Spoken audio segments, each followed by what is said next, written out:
Yeah, thank you, Miroslav, again for being so kind in accepting this invitation. It's truly an honor to talk to you again and to potentially kind of develop our discussion further from the first interview that we did for the Fast Ride Substack. And my kind of, I was hoping that we can kind of flesh these philosophical questions even more today and to kind of show the distinct characteristics of your work even better. So in the first interview that we did, kind of one of the most memorable moments for me when you were talking about how you see accelerationism as theory, and then you propose that for you, accelerationism is not like as is one famous definition of it by Amy Arlen, theory of time, but a theory of intensity. And I was really struck by this statement. And as intensity provides a kind of minimal theory of accelerationism. So I'm interested if you could start from this starting point and kind of potentially connect it to your project and just kind of flesh out the implications or the grounding for our further discussion. Okay. Thank you, Maks. Okay, so then basically I'll start to answer that question with maybe a kind of primitive overview of just some simplified history of philosophy in the last, let's say, 2 centuries leading up to the present moment, at least in so-called like continental philosophy. But maybe there's 2 types of lines that we can see emergent. One type would start, let's say, in this rough schema with Nietzsche. Then it goes to the key figures, let's say, would be Bataille, Deleuze, and Guattari, and then up to accelerationism, of course, Nick Land, who is the founder and primary theorist of accelerationism. And this would be, we could think about this as a line of philosophers committed to intensity as a concept. And just to better understand this, we can contrast this with a different line that starts, let's say, with Hegel, so also with Germany in the 19th century, then goes to France, also, let's say, Lacanian psychoanalysis, analysis, and then going to contemporary Zizek Ljubljana school. So German beginnings in both, let's say, Nietzsche and Hegel. Then we go to France with Bataille, Deleuze, and Guattari on one side, on the intensity side, and Lacan in France, and then Zizek and Land, of course, then Slovenia and England. But that line that goes Hegel, Lacan, Zizek, let's say that that's a dialectical type of logic, where a dialectical type of philosophy is dominant, and that Land, acceleration, Nietzsche, Bataille line is the philosophy of intensity. So to show what I mean by that, let's just take some examples. For example, in the intensification line, I think the methodology is to begin with some concept, and then you basically, in a sense, intensify that concept to an almost, so it has like a kind of cosmic significance. You start with some given, and you intensify it to that point where it completely almost overlaps with the life of the universe. And for Bataille, for example, you could say, for example, he takes that potlatch ceremony, which is kind of an obscure native Indian in the Americas type of ceremony. He sees in this phenomenon like a key economic model, which is not the dominant model. He, of course, intensifies it to become the key of all economies to the point where it overlaps with the entire cosmos, becomes a solar economy. In Nietzsche, the same thing to a certain extent. Nietzsche, of course, on the level of writing, on the level of form, is all about this intensity. A friend of mine, Dan Albrecht, who works with Schopenhauer and Nietzsche, he reminded me that Nietzsche said, like, style is content. So already you're amplifying the style of your writing, and that's already content there in itself. So intensifying the style of how you communicate, and that becomes an entire ontology. And of course, with Land, the example is you take a phenomenon like capital, you add to that, well, capital is artificial intelligence, And then artificial intelligence is capital is coming from the future, etc. So again, a complete metaphysics starting by intensifying some empirical given, let's say. The other line, the dialectical, and that would be the intensity line. The dialectical line operates according to an anti-intensity logic, I think, where everything is the same. So, for example, Hegel, of course, classical example, science of logic, being is nothing, nothing is being.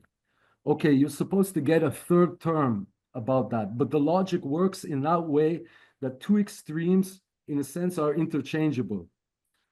Lacan, for example, takes the death drive and essentially equates it with all drives in one sense. He kind of dulls the death drive to the point where it becomes in Zizek, it becomes like not even a suicidal drive, but I think something like missing the point, repetition, endlessly, zero intensity. You can also see that in the logic of how arguments work. For example, in Zizek's case, of course, he has that famous reversals that he does. So you can reverse something like you'll say, well, the two revolutionaries, the conservative, or the two conservatives, or that type of thing, or courtly love. I saw one example is eroticism and that type of thing, because that logic works where you take the extremes and you convert them into each other. And that flattens the intensity. And I think that contrast with those two methodologies shows in one sense what's different in this accelerationist thought as a type of philosophy of intensity. Okay, yeah, that's a great kind of rundown. And but as we kind of discussed multiple times, there are problems even within this intensification vector. For example, like one of your beefs that you have with some of the interpretations of these theories, of these philosophers, is the kind of the conceptualization or grounding of intensity, since at least within this Deleuzian lineage, especially left kind of Deleuzians, intensity is understood or conceptualized as a kind of pure becoming. And the ontology of this kind of pure becoming is Spinozism, and your work is kind of positions itself radically against this kind of conceptualization or understanding of intensity. So I'm kind of interested in how you see the problem and what then is in true intensity for you. Like, yeah. Well, the problem there, like you said, there is for me is that Deleuze and Guattarian type of line, which is very heavily influenced from Spinoza, and essentially and Deleuze and Guattari on the surface are kind of like philosophers of intensity, but their becoming is so unconstrained that it falls into that same type of dialectical that I was talking before type of thing where everything becomes the same. And Deleuze, of course, explicitly argues for this when he says all beings should be said in the same sense. I mean, that's probably the least intense possible hypothesis that you could imagine, I would think, from a certain sense, at least on a surface level. Perhaps there's a hidden layer here too. But I mean, that ontological univocity comes basically, of course, from a theological distinction between the relationship of God to the world and ontological univocity, of course, is trying to close that gap between God and the world. And then you get things in Catholicism like analogia antis, which means that you can make an analogy between concepts, like attributes of God are similar to the attributes of God in the world. And it creates that flat ontology that kind of restricts any type of intensity. But the Deleuze and Guattarian line coming from Spinoza, that's kind of a reactionary line to a kind of caricature of theology where you just have that classical distinction between like being and becoming. So the theology line is usually understood as, well, they're just for being, everyone has some pure essence at the beginning, and there's no change. God creates those essences, and then the becoming is kind of like a reaction against that type of theologically dominant model. But I think the problem with that type of interpretation is that if you read theology a little bit more deeply, theology is all about becoming. It's all about deification. I mean, a lot of those things were lost in Western theology, but for example, in Eastern theology, of course, deification, theosis is the whole point that the human being, but also the entire cosmos exists at a higher level of reality. That's the point. Apophatic theology is also about extreme differences between levels of reality. You can't use the conceptual language of one level to understand the other level. At the same time, when you free yourself from that conceptual language, from that lower level, you can get to that higher level as close as is possible, of course. But I think that the whole ontological univocity thing is basically a philosophy of intensity. Is an anti-philosophy of intensity. At the same time, of course, there's political reasons, not just theological. I mean, like some type of Western commitment to democracy, you know, all those type of things, they always, Deleuze and Guattari have that also very much so, you know, that commitment to that everything is the same on some level. And I just don't see how that can really get a philosophy of intensity, if that's our goal, of course, you know. But especially in Deleuze and Guattari's case, I think they want to produce a philosophy of intensity, but they're using the Spinozan language of effects. They're using this, and I think that's where they missed the mark there. So I think, I mean, just to talk about accelerationism, I think that, of course, Deleuze and Guattari influencing Land, but of course that Bataille line, I think in Bataille we really have that pure continuation of that against Deleuze and Guattari, for example. Yeah, because like also the question of the outside, and if the outside can be integrated, as in this dialectical line, then again it can be politicized. And if it is politicized, then it doesn't have the same kind of intensive pressure or selection mechanism. And that's why, like, Land talks, for example, about bad diagonals, where, for example, a bad diagonal is precisely intensification that loses this kind of constraint, this kind of selective pressure. So it's really interesting to see how even intensification can go in both ways. And like, definitely, you can have complete counterfeit intensities, you know. I mean, okay, then we're going, why are there counterfeit intensities? Of course, that goes back to another interest, type of a Cold War type of topic. But one of the reasons there that I think intensity, like you said before, when I became an important concept for me, was because I was starting with this basic problem of, you know, just like identifying some motor of history, just like the Marxist would, you know, capital economics, but then just locating it in a very easy alternative, which is war, which is nothing special. But then how to connect that to life as such, and then the argument. Because of course life also collaborates, you know, you're intensifying. I mean, that follows that logic of intensification. You're taking one empirical phenomenon and raising it so it overlaps with the entire universe. But of course, to make that kind of rigorous, you have to explain instances of collaboration, cooperation, etc., etc. And intensity, I think, functions as kind of a link how to do that, because if you connect that, for example, with the definition of life, so a minimal definition of life that I like to use is that life is something that acts strategically, that behaves strategically. I think it's a really minimal definition, but I still think you get something out of it. It's not so ambiguous that there's nothing there. It avoids problems like what comes first, metabolism or self-replication, etc.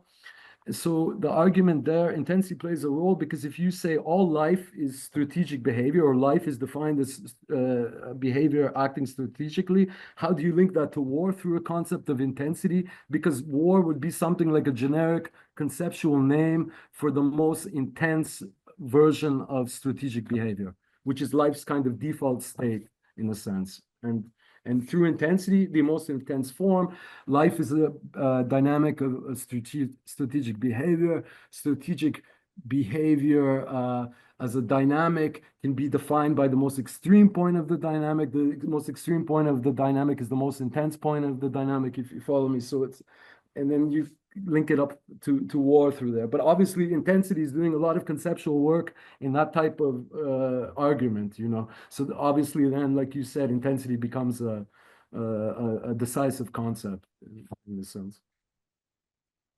Yeah, I mean, for me, actually, like I kind of grasp the importance of intensity through this kind of within this kind of Lacanian scheme of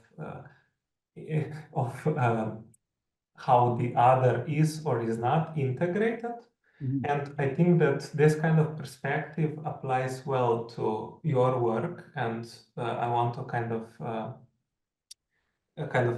lead the discussion there, because like I firmly think that the question of intensity is connected to integration, if the other is integrated or not.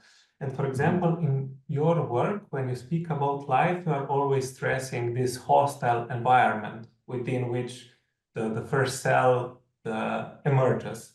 So it's interesting how, for example, like life for you is kind of extreme anomaly within the universe. It was kind of born into a reality that shouldn't kind of enable its existence. So immediately the constraints are there for life, and the other isn't this kind of dialectical other, but a kind of pure outside that is kind of constantly attacking. So I'm kind of interested in how you kind of conceptualize this problem that you kind of name the digital physics, the artificial physics, I'm sorry, and yeah, how you see that dynamic playing out. Yeah, well, basically that type of interpretation of life as some type of anomaly in the universe is following Schrödinger's interpretation from his famous work, What is Life? And of course, there's arguments. I mean, you can argue counter to that. You can say, for example, the universe is only 14 billion years old. Already, the universe will last 10 to 100 years.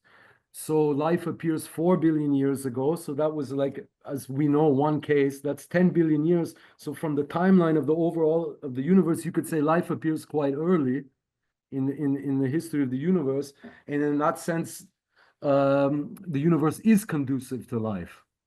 That would be the reverse argument. I think Carlo Rovelli, I can't remember exactly, that physicist, I think he defends that type of argument against Schrödinger. But I take that Schrödinger line. I don't know, it's for me more attractive. But for Schrödinger, the main, because the reason it's more attractive is because it also connects with issues of computation, which we can talk about. But the reason would be that is because for Schrödinger, look, life appears all of a sudden, and it's not operating according to the laws of physics. So of course they become what he calls a negentropic system that's working against the second law of thermodynamics to a certain extent. So it's a counter current within this other physics. Now for Schrödinger, that means that our picture of physics, let's say that life is a second universe that appears, an artificial physics. From a first universe, it's artificial to the extent that just like artificial intelligence is a response to a problem, etc., etc. Artificial here would mean in this sense that it's not consistent with the laws of a predecessor universe, of a previous state. It's different from that state. And the problem of life then is life at the first instance following the Schrödinger interpretation is that it has to maintain its existence in time against the second law of thermodynamics. So basically the minimal goal of life, and that ties into that strategic behavior from the beginning, is to like execute a transition from one discrete state to another discrete state. Now, this coincides with the laws of the universe out of which life comes, even though it's an anomaly, because the second law of thermodynamics, of course, is entropy, but it's also linear time. Linear time is state-to-state transition. Discrete state, discrete state, discrete state, discrete state. Life essentially creates a parallel operating system that's prosecuting its own type of discrete state transition, its own form of computation, going from state to state to state. Here, it doesn't matter what. Well, the program does have a default. For life, it has some content. The default state of life is immortality, because that's what it's trying to do. Life is trying to solve, you could say it like this, probably someone who knows much more about computer science would say I'm missing something here, but life is trying to solve the halting problem, but you can't solve the halting problem a priori. Life is trying to directly intervene into the halting problem and continue forever through a direct intervention. Life is like a type of computation that's state-to-state transition, but with the teleological engine, because it has a point. It wants to continue the state transition. So that would be the sense in where it differs from that first level of reality. It creates its own parallel state-to-state transition computation mechanism in order to prolong itself, just like on a basic minimal formal level, with the content coming in there, with the teleological element that it has to continue the process. It has to make the halting problem, it has to answer the halting problem in real time and go on forever. Yeah, because like when you speak about the life wanting to live eternally, or kind of surviving until the end of the universe, it's interesting for me that this is a kind of paranoid wish, like because to live until the end of the universe, you have to be able to adapt to the increased danger that is kind of imminent from each step to step, and this danger will last until this process kind of completes itself. So I'm interested in these processes where kind of intensification happens and how they are, for example, related to the questions of safety and paranoia, because you kind of talk about this paranoid delirium as being a kind of the most pure expression of intensive behavior. And I'm interested in kind of, this form, or how you see this paranoid delirium happening. Yes. Well, in the first case, I mean, if life is executing this program of state-to-state transition, just in trying to keep it going as long as possible, I mean, like I said, the default state of life is immortality, but that default state is related to its teleological program. Because life always has to continue, has to act strategically. In one sense, it has solved that problem, because its operating system empirically, we know, is working for 4 billion years without termination. But because it still always has to act strategically, that threat, you know, is never state to state transition. If you have to solve the halting problem by intervening directly, in one sense, you haven't solved it yet. You have to solve it again and again at each state. So that's where that danger comes in. The paranoid element of that is that if we're talking about some primordial epistemological categories, like Kant would say, I don't know, unfortunately, what, intuition or understanding, some type of default. Here, the primary epistemological category would be paranoia as an absolute epistemological category that underlies all other epistemological categories.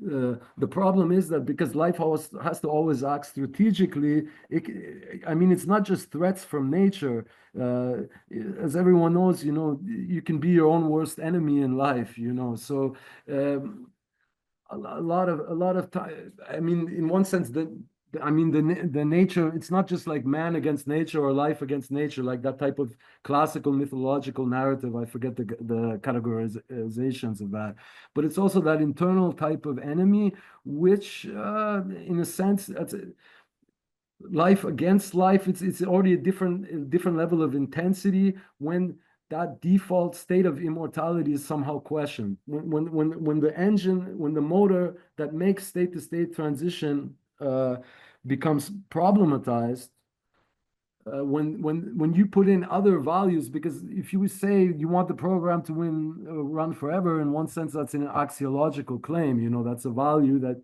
life is working. That's proven by the fact that people can commit suicide. So that's an axiological choice right from the beginning, that you want that program to. That's a preference. That's there from the beginning. And so, but there, of course, there can be other preferences, as we know. And one of the most, for example, generic names for that is God saying that this world is not the only world, which becomes type of a code for that type of formula. So that can be, I mean, any time that someone doesn't live for life's goals, well, everyone thinks that they're living for their own goals, but they're really living for life's goals. But every time you think that life thinks that it solved the problem, a human being thinks it's working against life. It's all these type of different contrasts working within that same mechanism, that same state-to-state transition type of dynamic. Yeah, and kind of the same mechanism that happens on the ontological level, let's say at the level of the kind of laws of physics, like life trying to survive in the cosmos or the universe, the same kind of struggle happens within life or within this kind of internal dynamics for survival. So, for example, like I know about psychoanalyst Lawrence Rickels, that kind of proposes that he has this trilogy of books on Nazi psychoanalysis. And for example, he proposes that Nazis, even though they lost in the Second World War, actually turned out as winners because through their method of intensification, the whole world became paranoid. They kind of unleashed this paranoid force into the world, and kind of and then because the Second World War was a kind of a total war, then also the struggle between fractions, between different kind of fractions gained this kind of radical, intensive momentum. So I'm interested also, like, when do these processes happen within life? Because I know that you like to counterpose Machiavelli to Hobbes. Yes. Whereas Hobbes presents this kind of eternal paradise, whereas Machiavelli is this kind of constant struggle in this kind of state of nature state. Yeah. So how do you see this whole dynamic playing out? Yeah. Well, first, just about, because I'm not familiar with the book you mentioned, but that Nazism won because the world is paranoid. I mean, I don't like so much arguments from experience, but just one about my father, because my father was born in 1931.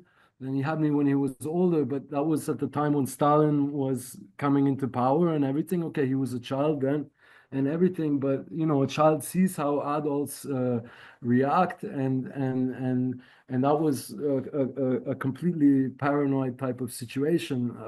I remember one anecdote my father told me that when he was going home from school, and then his school friend invited him over to his apartment. So of course he goes, but I mean, you don't have visitors in those times, but the young child didn't really know, and he invited my father to the apartment.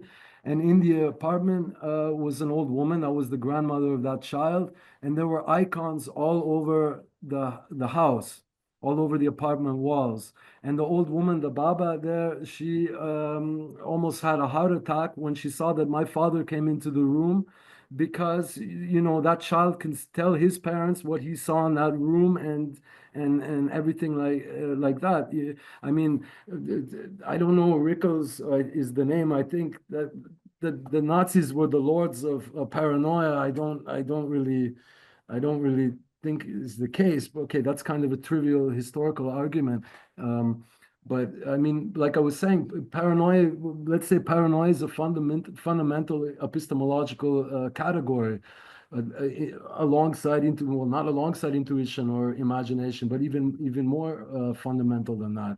And that paranoid dynamic, of course, plays out in Machiavelli, where you don't have a perfect strategy how to solve the situation, like Hobbes at least is trying to inaugurate one, and Machiavelli believes that that paranoid homicidal dynamic within life continues to the end. But I mean, here's a question of like a what scale you're looking at things. I mean, you zoom into the surface of the earth and you see like various factions, like this dominant species on one planet, and you see that that dominant species is organized into factions, and these factions are fighting each other. You know, so you of course have Jews, Muslims, whatever, how you want to make the division. And then you would zoom out a little bit and you would wonder, well, there's one dominant species, it tends to factionalism. I mean, you imagine what, on a different world with life, maybe there's two dominant species that are at war with each other. So like Galkovsky, that's a Russian writer, he always talks about that there's a hegemon and a sub-hegemon, defining every geopolitical situation, and the hegemon is in control, and then that sub-hegemon is trying to get that control, and everything else is essentially goes down, flows down. Everything that happens in the world flows down from that battle between the hegemon and the sub-hegemon. But if you would zoom out again and you would just look at life as a whole, and life's main problem is discrete state transition, and it has to act strategically all the time. Well, one of the ways that life does this is by saturation bombing of the world with life forms, experimenting with different strategies, trying things out. In that sense, all these conflicts from the perspective of life are essentially false, it could be said. They're counterfeits in this sense. Yeah, and like also because intensification, like we are talking, for example, about war dynamics that have this kind of intensificatory property. So intensification is every time connected to complexification, to kind of finding better and better strategies, technological superiority, and so forth. So I'm interested in this kind of transition that happens, this kind of thresholds of intensification that kind of transpose the conflict into increasingly more complex level of this kind of intensive clashes, or this kind of war dynamics, whatever you want to call it, because at some point when kind of the conflict kind of gathers this kind of maximum intensity, it becomes infatuated with this kind of theological themes, or kind of the structure of the conflict gets this kind of theological structure. And the question of God appears in that case.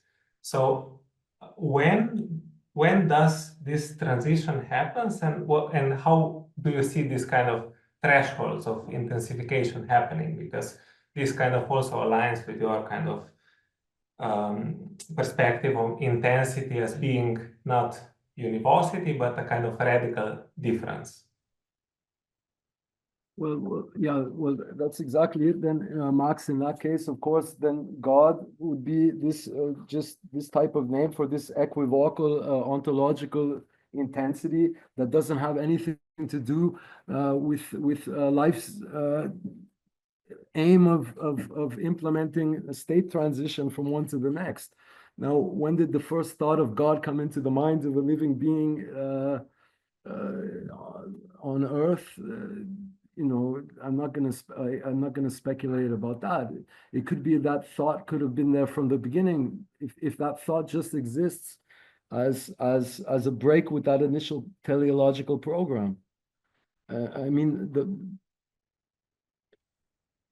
mean, to have that thought, does that mean that life has to reach some type of level of cognitive sophistication?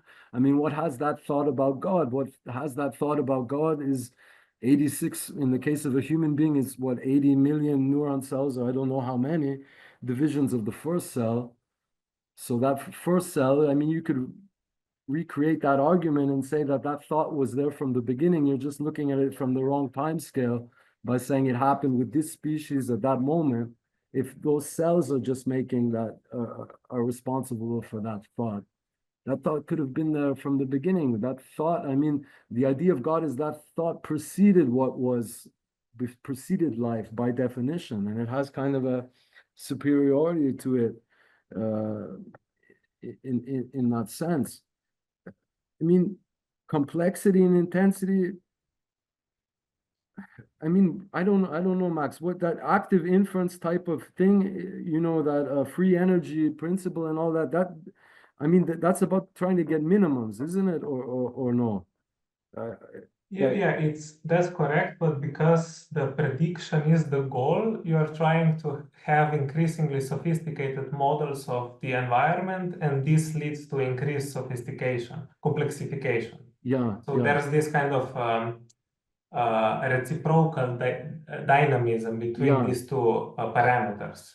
Yeah, that's kind of like a trade-off that life has to go from state to state to better secure that. It has to have better prediction mechanisms, but those prediction mechanisms have side effects in a sense, you know, that can go against the life dynamic and just basic state to state transition, implementation of that from life's perspective. Yeah, I mean, that's part of the game. Life hasn't solved the game yet, even though its default state is immortality. It hasn't solved it, and it has internal dangers, not so much from the outside, but from the inside, in that sense. No, I agree. Although, like, for example, I know that you know a lot about cliodynamics. I hope I'm pronouncing this correctly. And if I understand the research project or the science of cliodynamics, it's all about kind of trying to understand history through this kind of through the ways in which this kind of patterns have this codependent dynamics, and what kind of mutual interactions they kind of lead to. So, like, for example,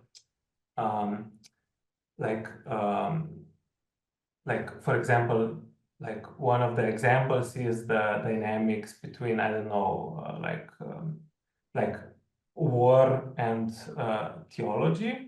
Yeah, and so, for example, I'm interested in, for example, this kind of methods where, for example, cliodynamics is studying kind of historical pattern through this kind of almost transcendental perspective, through this kind of like looking at history as a kind of history of this kind of potential patterns and what kind of interactions they kind of spawn, and to see how this kind of interact, what is the kind of the nature or the logic of this kind of interaction. So again, like I'm interested, like the context within which these processes of intensification happen, like for example, how you see kind of the value of cliodynamics in this process. Well, the cliodynamic approach is essentially, I think it's really similar to like big data type of collection, and on basically on getting as much data as possible, and then just trying to collect and map some type of trends on top of that, and find I don't know if you would know more about this, if it works similar to large language models, etc. Basically, you're trying to find the next right step based on on the data you have, and predict that the next correct word in the sequence. In this case, would be what the human being will do in this sense. But for me, cliodynamics is interesting more in the sense that it can find really some unexpected type of connections, more so than the methodology in this case. The methodology is trying to determine these patterns, but here the content is perhaps more interesting than the form. For example, like the one you mentioned, for example, when a social group hits a certain stage in warfare capabilities, mobilization and speed, to be more precise, then all of a sudden from that their concept of God changes. So you get these type of hidden connections. It's almost kind of like a Kabbalistic method, but done like just in Kabbalah, you would find some type of connection between one phenomenon and another, unrelated, using the numbers as like the way of connecting to unrelated phenomena. And cliodynamics is doing something similar, but based on type of a big data type of thing, of finding those connections, and then unexpected connections. And then if you get unexpected connections, you can get kind of strange models coming out of that by just rearranging what's fundamental and finding those strange correlations between phenomena. Yes. Maybe to return the discussion strictly to intensities. For example, like, I don't know, like okay, we like I don't know if I want to mention this or not, but for example, like intensification processes, at some point you kind of discover God. God is kind of, God enables the winning strategy, or kind of finding God. God finds you. This is kind of the like God is a kind of hyper agent, kind of hyper intelligence that enables one to win this kind of game that one is playing within a specific context. And for example, within, for example, secular history, or even currently, let's say that we are still in the postmodern era, we go against this possibility of winning. Like there's no concept of winning in postmodernism. And even like within, I don't know, the current US politics, for example, one side was increasingly kind of using this kind of providential implications for their kind of political campaign, and this again kind of shows the difference in intensity, or a different type of strategy being used. And like this was a kind of a weird detour to the question Okay. that I want to ask is connected to your kind of more or most recent work that is kind of proposing this connection between aesthetic and philosophy, or rather that aesthetic is for you first philosophy, or that has the status of first philosophy. And I'm again interested in the connection of aesthetic and intensity, and like is this again the case precisely because the aesthetic kind of is a knowledge that isn't conceptual, so it kind of it has a different relation to the world than for example if it is mediated through the categories. So how do you see it? Yeah, I mean, before I was speaking about this Kabbalistic type of connections, and I think, like you said now, I think aesthetics is working on a deeper level than this. And okay, this isn't exactly a Kabbalistic example, but for example, you have the example that the Messiah, he will come into Jerusalem riding a donkey. So, I mean, and I didn't know this. I always thought that the reason that the Messiah would come into Jerusalem was just because of some type of, basically an aesthetics type of logic. Of course, the highest is going to come on the lowest. He won't arrive on a horse, but he arrives on a donkey. So you get that contrast, you get that disproportion, that intensity. The highest goes with the lowest, and you get a complete work like this, or an aesthetic image. I think that type of logic works on the aesthetic level, but like a more Kabbalistic logic here, I didn't know this, was that the reason that the Messiah doesn't come in on, let's say, a horse, but on a donkey, is because a donkey is a symbol for a calm animal, a timid animal, whereas a horse is a symbol of war. So that's a symbolic level there. So it's more of an epistemological type of thing, but the aesthetic level, and I don't know if that argument holds 100%, but if the Messiah comes in with a donkey, you can say it's symbolic to the extent that the highest goes with the lowest, but I think the force of that image comes from the contrast, and it works primarily on an aesthetic level. Like I told you, my first intuition on this when I heard that image the first time was, yeah, highest and lowest together and going together. The symbolic Kabbalistic making those connections between different things is I think I don't think it's that primal level there. Those connections, even though before I talked about I mean, you find those connections, those strange connections there, it's interesting, but I think the aesthetics, I mean, what is aesthetics if not the study of intensities? And also, okay, if you include artistic production into that, it's also production of intensities.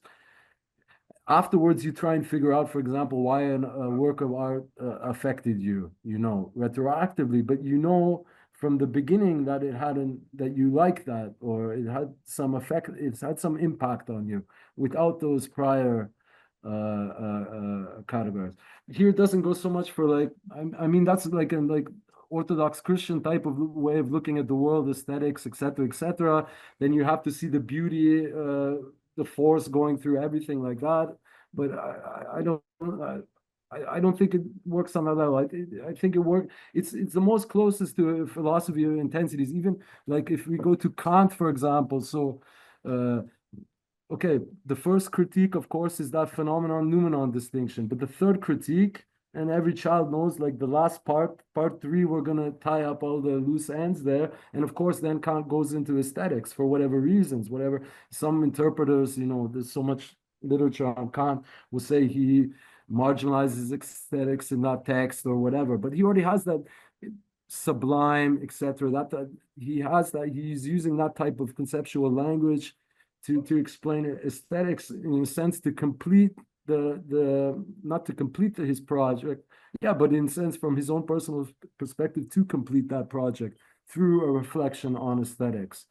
So in that sense, those original epistemological questions, at least in Kant, they lead to that aesthetic dimension.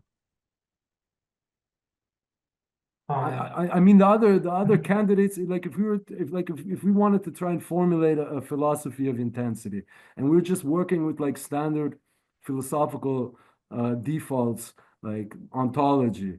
Well, in your ontology, you could have an ontology of intensities or powers, or an univocal ontology. It's not really. It would be kind of forced if you tried to put intensity in there at the base level. You understand? If our default for making a philosophy of intensity is epistemology, well, it doesn't go so much with that intensity. Ethics also. I mean, ethics, you can think about ethics as a project that's trying to like eliminate suffering in the world. That suffering has an intensity, but if there's another type of intensity that's not related to suffering, ethics has no problem with that. It wouldn't need to change the world because of that, and ethics wouldn't exist. But if we're going into that type of philosophy of intensity, some type of key concept, then I think aesthetics really gives you some concepts to work with here from that perspective.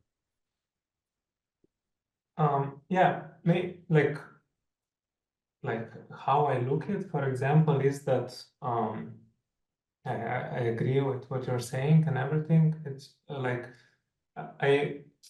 when I think about intensities, like in the loose and the joint work with guitar, like there there's this distinction between intensive and extensive level, and kind of reality gets structured, and this is kind of the extensive level where the intensities get segmented into this kind of structural relationship, and this is kind of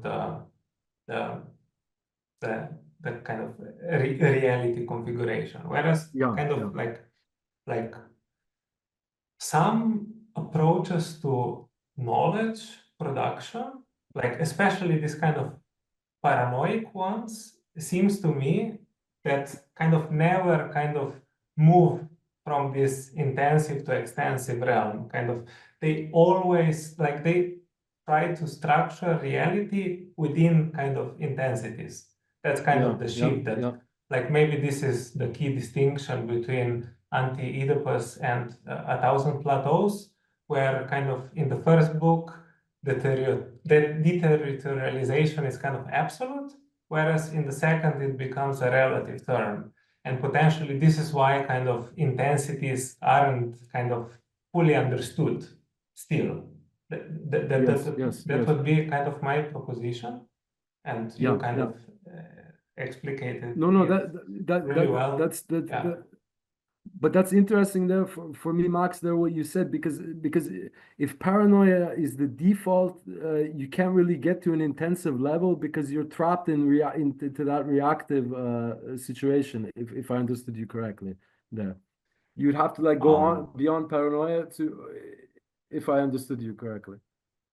I see it like this, that paranoid is someone that never kind of moves from intensive to extensive level of reality, because the other cannot be integrated, because the other is kind of the outside that is constantly attacking, or kind of nature that can only be predicted but not known. So there is no this kind of classic mediation happening.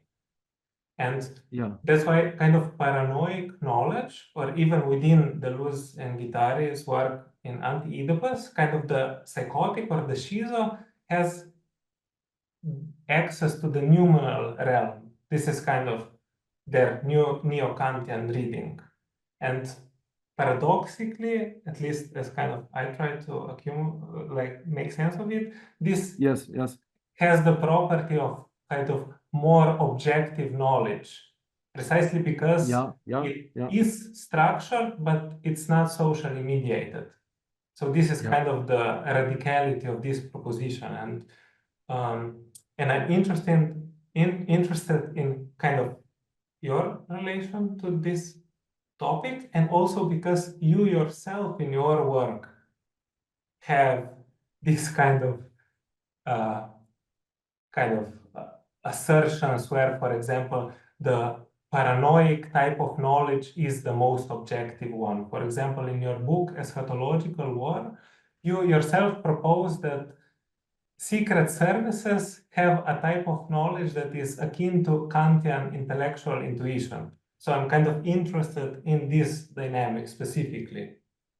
If you could say something more, because normally, just this part, because normally in the Hegelian reading, kind of sociality is kind of the prerequisite for objectivity. But for example, this kind of paranoid delirium kind of completely shatters this necessity and predisposition. It's kind of an extra axiom that can be suspended, I would say.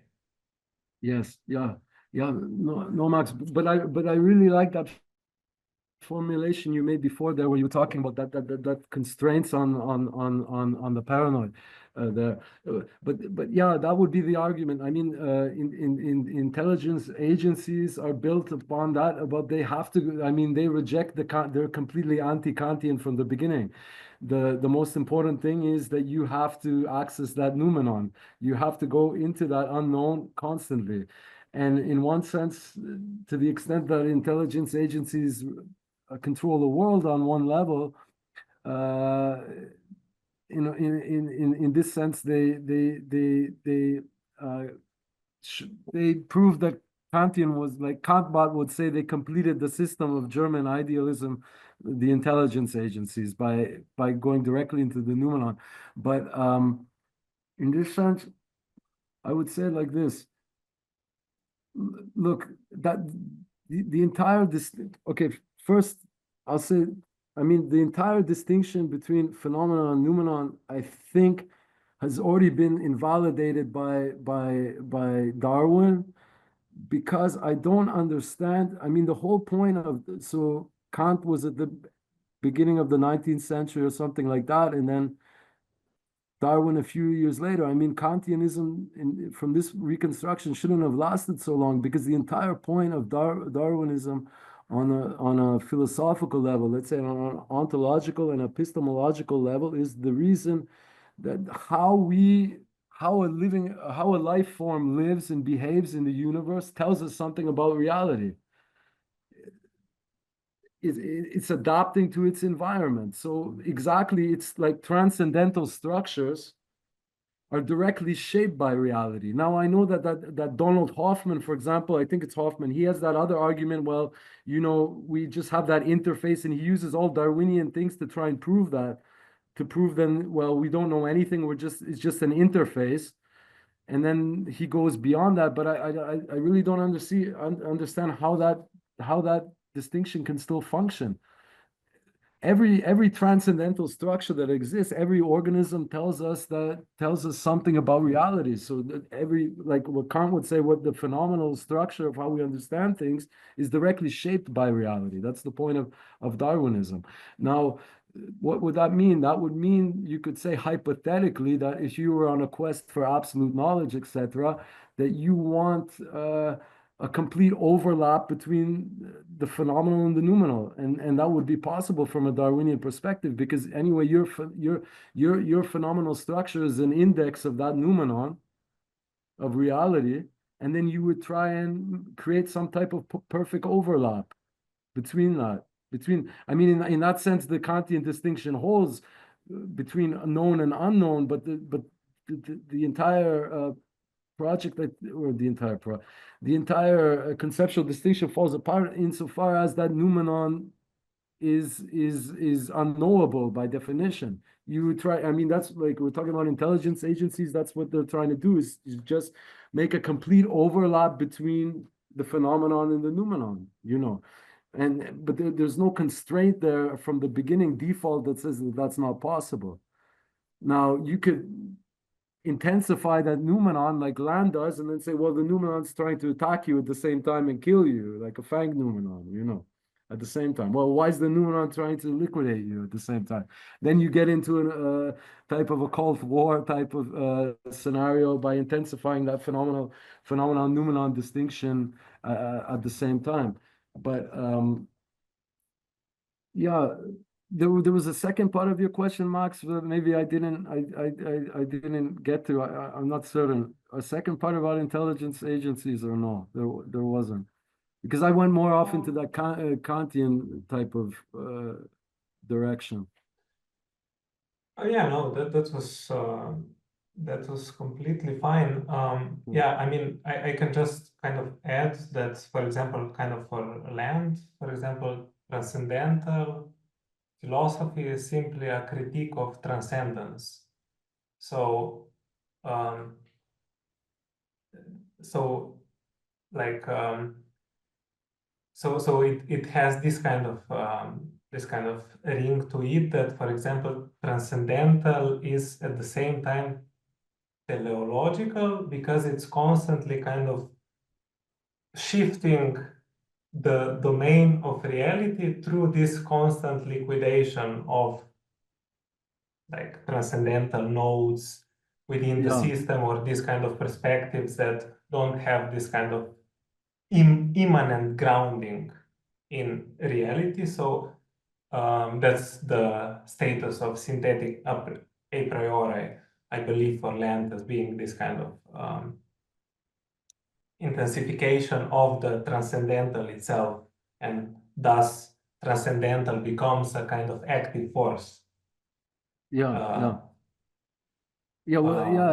think, because, like, for example, this is what I think that is from Clausewitz, because Clausewitz was Prussian and he was, of course, reading a lot of Kant and all that, and he translated that noumenon concept into a fog of war concept. So you can never reduce fog to zero. So you always have that noumenal unknown, which is the same thing tying into intelligence agencies before. But that transcendental, if you could say, war machine from Clausewitz is still trying to formulate stratagems. It's still trying to operate inside that environment and determine what's going on what, where can it be attacked, et cetera, et cetera. I mean, of course, to intensify those Kantian concepts, but I mean, synthetic a priori, I mean, analytic, well, we probably shouldn't get into those two because about Kant, but analytic a priori, as I understand it, is like those trivial tautological statements, like the classical one you learn in school is like all bachelors are married. So it's something that's self-evident. The synthetic a priori is like not is a non-trivial type of non-empirical knowledge, I think. But I don't know. I'm probably missing something, but I still don't understand how that phenomenal noumenal distinction in that hard boundary can exist unless you push the noumenon so far to an extreme outside that it becomes indistinguishable from God, and the entire system becomes some type of like apophatic theology, which is possible. I'm probably, like I said, so much has been written about Kant. I'm certain that someone has probably already written that, or speculated about that. Yeah, I mean, maybe this is kind of just a tangent and not necessarily connected to kind of what we said before. But for example, like this distinction, intensive philosophical lineage, let's call it libidinal materialism, or maybe some other name, and this dialectical lineage. And for example, like only recently, through this kind of Lacanian perspective, I started to appreciate Scott Baker's work even more. Yes. And specifically like his critique of intentional philosophy, where he says that subjectivity emerges precisely when one excludes themselves from the picture, like with full naturalization, there's no objectivity. Objectivity happens only when kind of one excludes themselves from this kind of naturalizing processes. And for example, similar thing was recently proposed by Carl Olson, like that kind of schizophrenia is kind of the pure spatialization of thought, where kind of the subject is so spatialized in the environment so that it doesn't have any kind of anchoring point. It doesn't perceive themselves as this kind of enclosed part within, let's say, a spatial setting. It's kind of perfectly flattened. And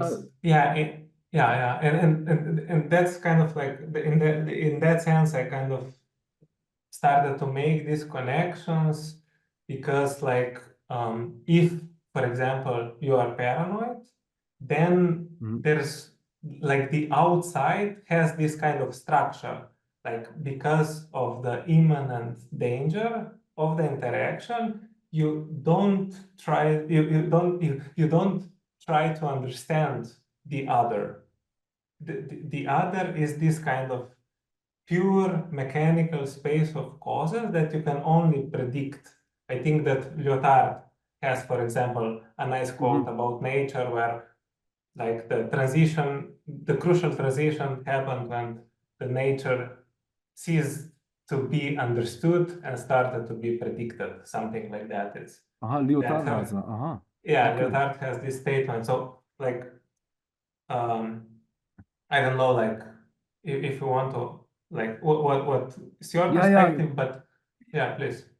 I mean, that's probably just, some type of conceptual prejudice I always had, that the concept of the subject for me, I mean, just intuitively, which is never a good argument, of course, but it was never kind of, to me, interesting. I mean, not sorry, of course, but you understand what I mean to say. It was never really compelling to me in the whole subject-object distinction.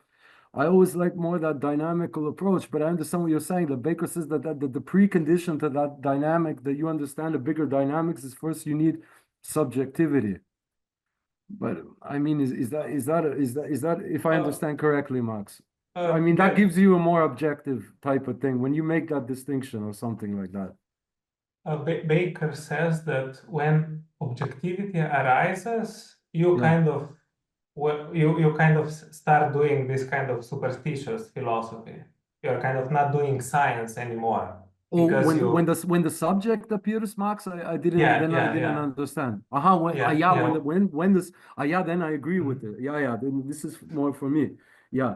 But I mean, paranoia, I don't think has to be reduced to subjectivity. I think it just has to, if we go back to that definition of life as strategic behavior, it's tied, it's built into the epistemological motive from the beginning, because the problem isn't solved yet.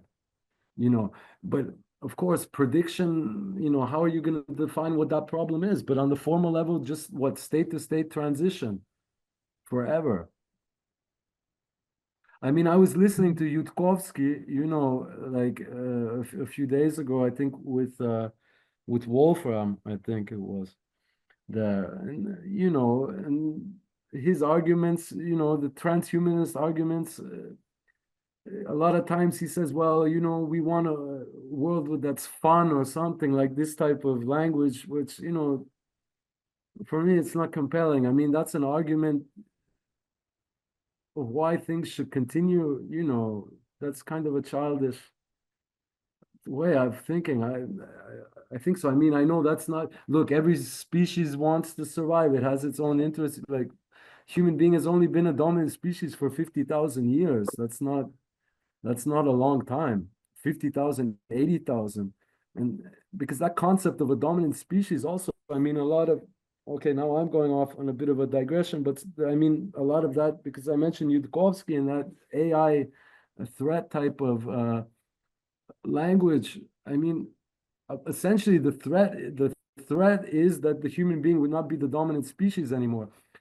It's interesting. I was trying to look for, like, in Darwin, what he said about the dominant species, like if he had some type of definition more rigorous or something of what exactly that entails. And Darwin says in a notebook, he says he has no idea what that would mean. What are the conditions for species to be dominant? So Darwin, in a certain sense,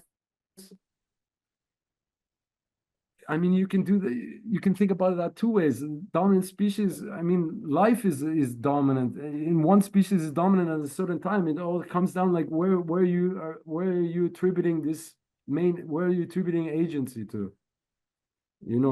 Are you turning it to a dominant species? Are you turning to life as a whole? Are you attributing, I mean, like some type of eco-fascists who want to destroy the human being because they're worried that, all life will die because of the human being? Well, they want to give that agency, return that to life in one sense. I mean, that's their motive. I think they're overreacting a little bit because life will find a way no matter what, I think. But there's kind of a mystery of what is a dominant species. I know, like, Yoshabak, you also like, and he says that. I mean, if you're playing a long game, maybe it's not in your advantage to be such an intense species, dreaming of God and doing all these type of things like that. But that's a trade-off that life has to make at a certain extent. But maybe life can terminate that game when it wants to, whenever it wants, if it's the main player. But it has to act strategically. That already means it's not the main player. And we don't have to just think about the second law of thermodynamics. If we're sufficiently paranoid, we can dream of all type of threats that we haven't even thought about yet. Yeah, we can even collaborate with those threats. if we like those threats better than our side of things, you know. Yeah. Like, because like when I read your texts, I mean, this is again kind of connected to this question of intensity, and especially to, for example, like in anti-Oedipus, Deleuze and Guattari always stress that when they are using the concept of machines, this is a literal usage, shouldn't be understood metaphorically, and so forth, and so on. And it seems to me that in your texts, the same thing applies. Like you also, like your texts are populated with interesting figures, interesting biographies. They are kind of full with this kind of historical, esoteric knowledge. I greatly appreciate this. And for example, like, first of all, like how you see this distinction, this kind of metaphorical, literal usage, and do you use these figures, for example, like orphan, or I don't know, like sometimes you use these more symbolistic interpretations of, I don't know, from the biblical stories, or when you speak about the heart and so on. I'm just kind of interested if, for example, these figures in your texts represent a kind of embodiment, like if these figures represent a kind of embodiment of the pattern that you are describing in your text. If you kind of see what I mean, like if the orphan is already a machine that is operative within the text that is kind of that is kind of operative at one level. So yeah. Well, because I mean, that's a really interesting way of looking at things. I think just talking about how I use people, unfortunately, is much less interesting than the explanation you gave. It's basically you read something, you read a lot of different things, and you try to read a lot of different things, and you can find something interesting everywhere. And then how do you just put that into the narrative? And then of course it's also a little bit calculated, because you don't want to cite the same people all the time. You know, like in our niche, I don't want to be schlecht or anything, but how many texts start with a quote from Sadie Plant and go, you know, nothing against Sadie Plant. That's signaling allegiance to one side. I understand that. That interests me. That's why I do that. Of course, I'm signaling also by trying to find a little bit of different references. You know, I'm playing the same game as everyone else. But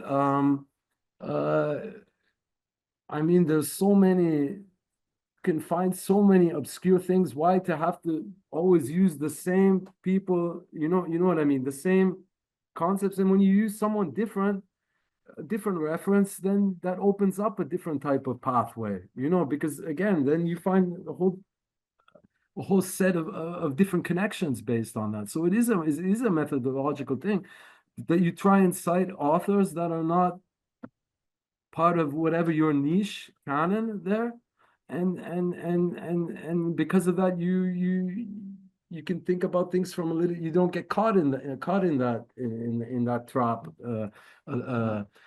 Thinking about that, but Orphan specifically, I mean, Orphan is just a classical, beautiful aesthetic figure, you know, a child alone in the world and in a horrible world, and has to somehow get by, you know. That's always been, for our species, that's always been like the ultimate type of protagonist, you know. So, and understandably so, you know. So, Please.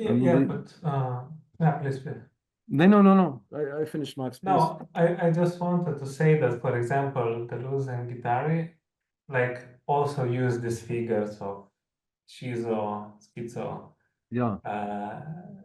like trickster. Their texts are also populated with these kind of figures that are these kind of literary machines. Yeah, And that's why I'm kind of like, I'm interested in the machines that kind of populate your texts. Like, that's why I kind of, like, when I read them, like, the orphan has a greater intensity to it than if, like, I would read about it in some different setting, or like if these things would emerge within a different kind of domain. But yeah, I mean, that's kind of just one perspective on it. That specific example of the orphan, that goes back to that methodology of intensification. So you take a phenomenon like an orphan, then you notice that, well, in a lot of narratives, the orphan is the hero, always. Why is that? Well, you intensify. Well, the orphan really has some type of supernatural ability. The orphan is beyond his species. His species is trying to kill him, and the orphan or her, and the orphan's trying to go beyond that. So the orphan doesn't belong to that species anymore. He's collaborating with a different force and a different reality, and it's a classical figure, and that's again an aesthetic argument, and because it's used so many times, it has an aesthetic value. It's a beautiful figure. People understand that it operates by itself on a level of intensity on its own.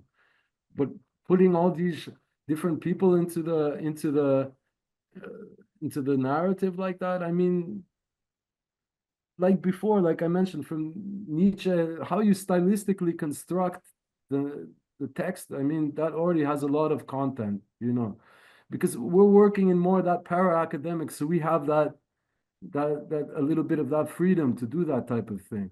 I mean, the worst possible thing maybe that we could do, or maybe not, I don't know, is to do, well, maybe it would be good just to write some like completely strict academic text, you know, like in that type of style. But we don't have to do that. Fortunately, perhaps. Yeah, no, I agree. I mean, yeah, I just kind of brought this question because I really like, for example, another like this kind of equivalence that you make, or kind of, I mean, this is from a quote from 17th century, I think, but you equate a junkie with a sket. And so this is kind of another interesting thing, that kind of the same thing is realized, the same kind of intensity gets realized in a completely opposite manner in relation to, I don't know, like the nature of reality at this point in time or something like that. But yeah.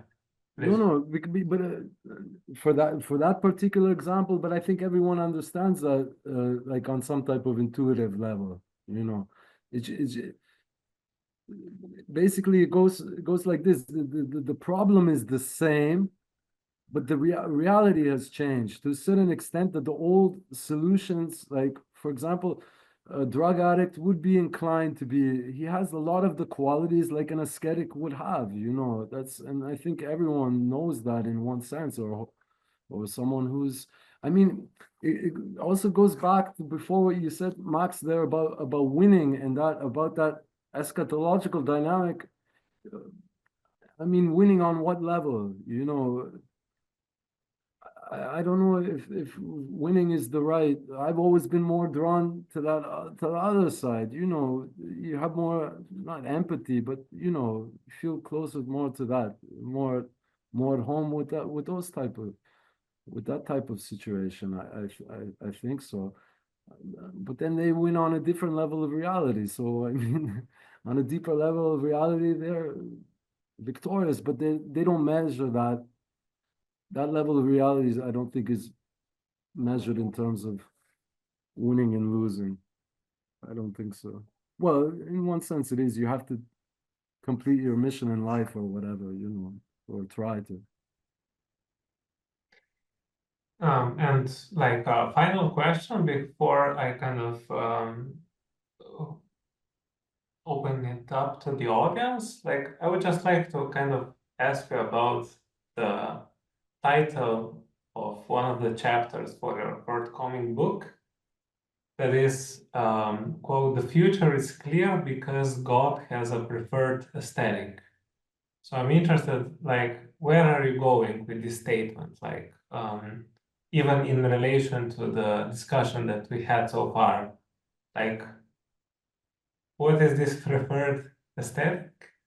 And because, like, when I kind of first read this chapter and kind of contemplated on it, like, two possible answers kind of popped out into my head. And the first one is not answers, but question how this title relates. And the first question I had, like, if this title relates to the question if the universe is conspiracy, from this Yosha Bach quote, if it's, or rather that as long as there is God, there exists the potential of winning. But you also kind of downplayed this second alternative. So yeah, what is the Well, I mean, like yeah. I said, you can phrase it in terms of winning if you're winning on a different level of reality, but I think that would be missing what the point is of that that different reality. But yeah, with that title, that I mean, like I said before, if you're trying to understand that fundamental level, you know, what's the conspiracy behind the conspiracy? Because if a concept of God exists, well, then it is conspiracy. I mean, that's that point from Bach. You know, the concept of God is, in one sense, completely coextensive with the idea that the entire structure of reality is a conspiracy. I mean, philosophy by itself operates on that level. It's essentially a bunch of discursive formulations critiquing others that your entire interpretation of reality is incorrect. You know, it should be, this is the, which is kind of a bizarre thing if you think about it. Like if we talk about before, like prediction and everything like that, well, it fits in from that perspective. It's saying we're predicting things completely incorrectly. But that's where that paranoid knowledge comes in, that even if I would show you the first principles of everything,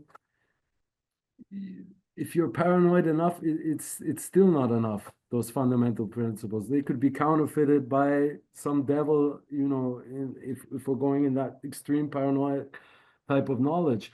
So I mean, paranoia even won't stop at a certain sense at first principles. It can't stop, or it should end precisely in that aesthetics that has a preferred aesthetic, because aesthetics, I think also, and this ties in back to talking about ontological univocity and equivocity and intensity. I mean, aesthetics in a work of art by definition is saying that all is like completely anti-spinozist by definition. It's saying not all being is said in the same sense. Being is said in the same, it's saying no, not all being is said in the same sense.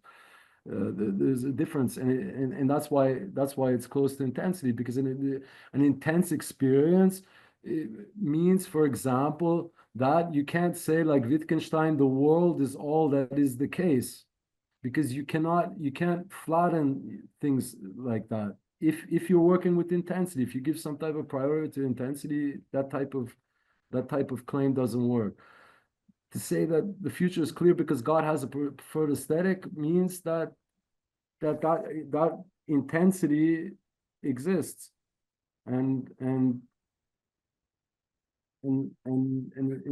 a sense, I don't want to say you have to decipher that aesthetic, because that would be too much already going into the epistemological type of thing. But like I said before, the intense experience already exists. I mean, you could say that that's type of like a Badiou type of event type of thing, you know, where there's an event, you know, and then you retroactively try to understand what happened. But I mean, the Badiouan type of event, okay, this would be a Cold War type of thing, but there has to be also counterfeit intensities. There has to be counterfeit becoming with constraint.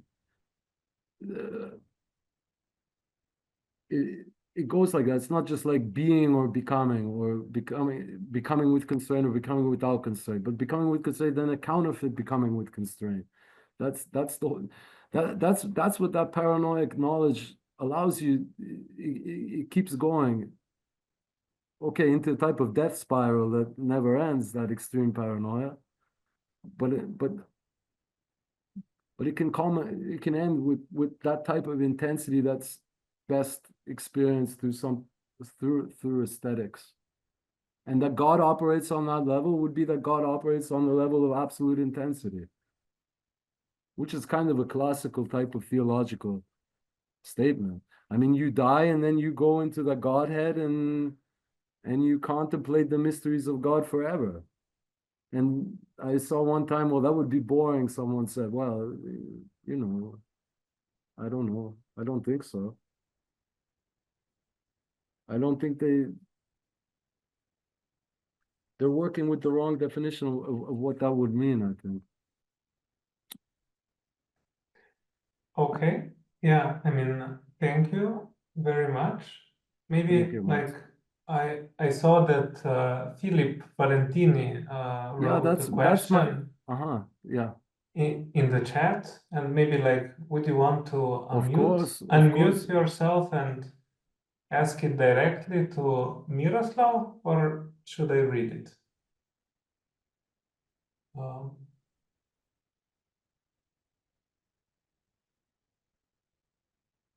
Yeah, I don't know if Philip is still there, but I can read the question. And yes, please, Philip wrote, what would be the relation between life, reality, and noumenon?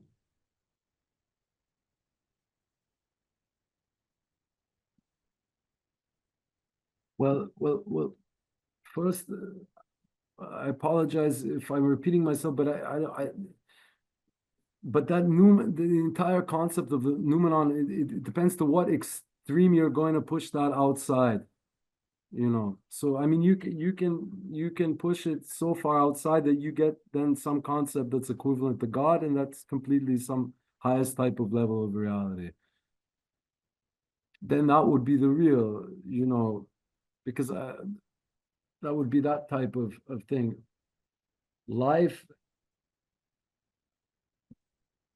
if life is, I mean, there is a certain extent where that was Nietzsche's type of thing, where every concept of God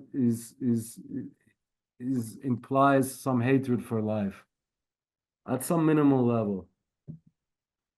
And okay, Nietzsche then rejected that because Nietzsche was completely affirming life, and he was for life, and he thought that life was that ultimate intensity, and if you fail in life or you're destroyed by life, that means that you just weren't able to match the intensity of life.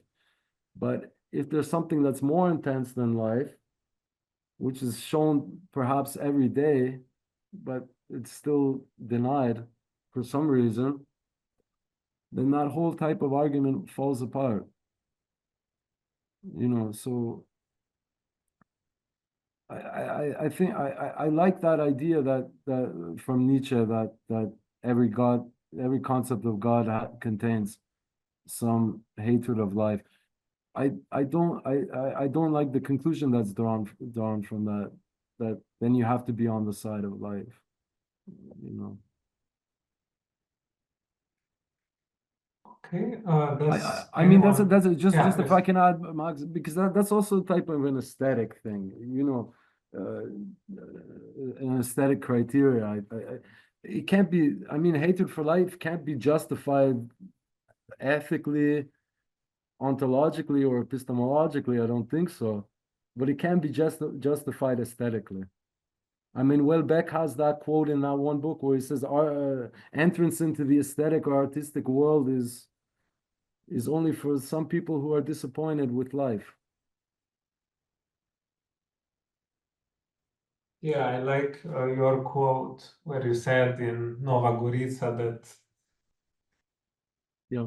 that you rebel from life because life doesn't kill in an honorable way or something like that, correct me? Okay. But it doesn't have honor. I know that you said that Yeah. life is honorless. Yeah. And that's the kind of. Well, I think I think that's a critique of life that doesn't fall into that trap of ressentiment from Nietzsche, that because you were crushed by life. I mean, that's Nietzsche's argument, is that you hate life because you were destroyed by life. You were not up to that level of reality, and that's it. And vae victis, woe to the defeated.